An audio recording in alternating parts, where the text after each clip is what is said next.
Hey there, I hope you're well today. As the title suggests, I'm going to do a little book review and talk about plants, herbs, and what you could utilize around your house, and also what you plant that may always be there, providing we don't have a major catastrophe, like a huge volcano going off and blocking out the sun, that type of thing. This came recommended and I enjoyed the read. I skimmed over some parts that I felt I was very prepared with, and then really concentrated on the others. And this is Cody's book, When All Hell Breaks Loose. Some things in there that I am definitely going to put into practice.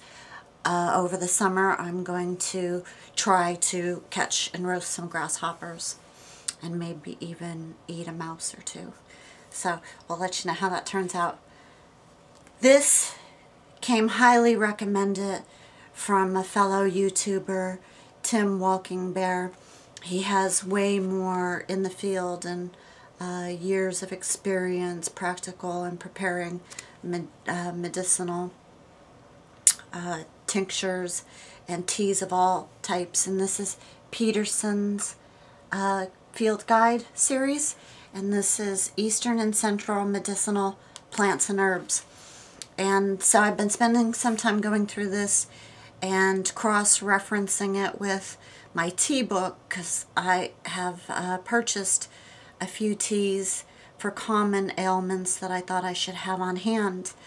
And a couple of years ago, I had started to get into identifying what was in the area to utilize that.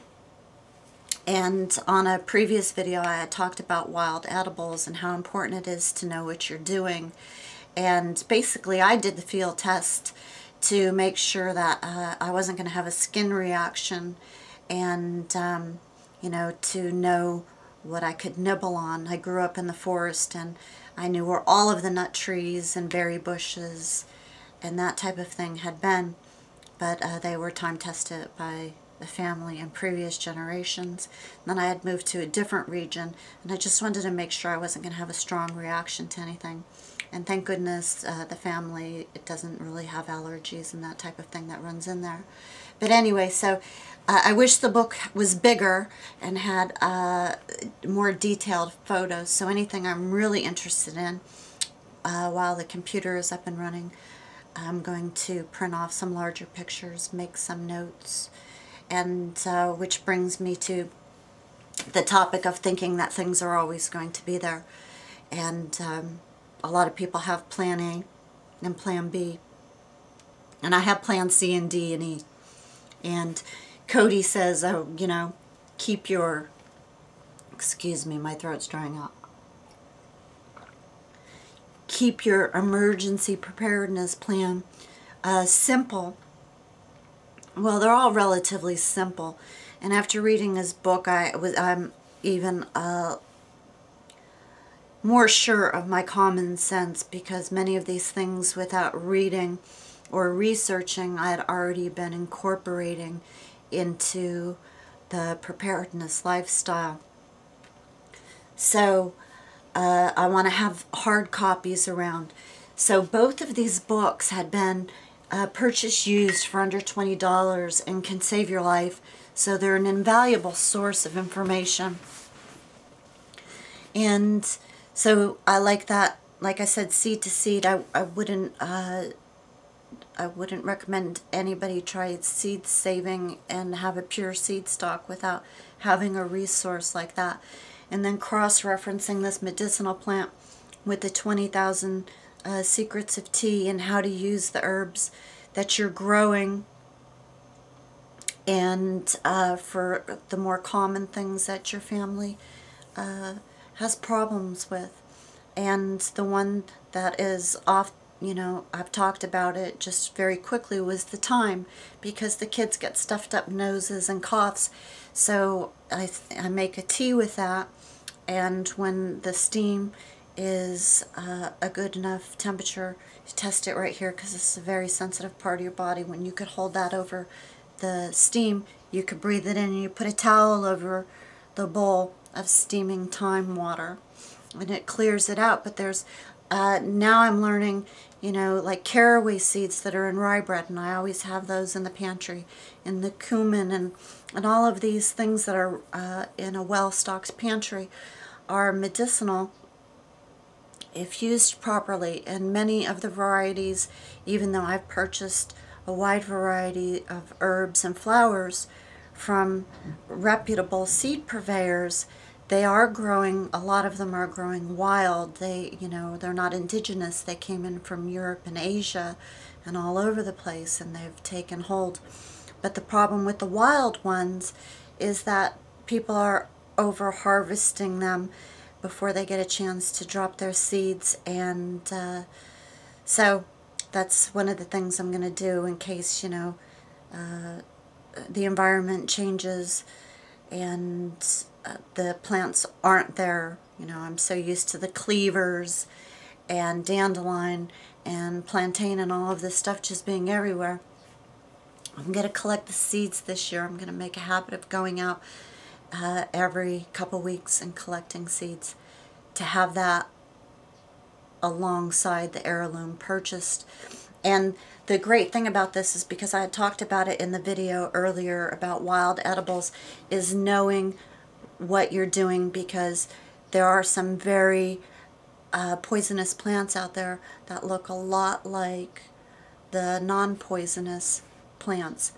And I'm going to go through the books and pick out the ones that I want to definitely get the seeds from the seed purveyors and have those on hand, instead of having to take my knowledge of this book with pictures. It's never the same as, you know, actually, you know, having a guide and seeing the plant and getting to feel it and smell it to know what it is. So if it remotely resembles a poisonous plant, or even has mildly toxic properties to it, chances are I'm not going to deal with it. Like I said, it's just, you know, we're a healthy family, thank goodness, and but some of you might have some ailments that you want to have a backup for in case over-the-counter and prescription drugs aren't readily available. So that's my recommendations. Now, the plants that I just adore, like I said, are self-sowing or perennials, and once you have them, if we don't have a major catastrophe, you will always have them. Shouldn't say always, right? But anyway, so, you know, strawberries and blackberries, both wild and domestic, they just keep, you know, propagating themselves. And asparagus, once you have an asparagus patch, it just gets bigger and better, providing that the conditions are right. The same thing I had noticed with potatoes up north.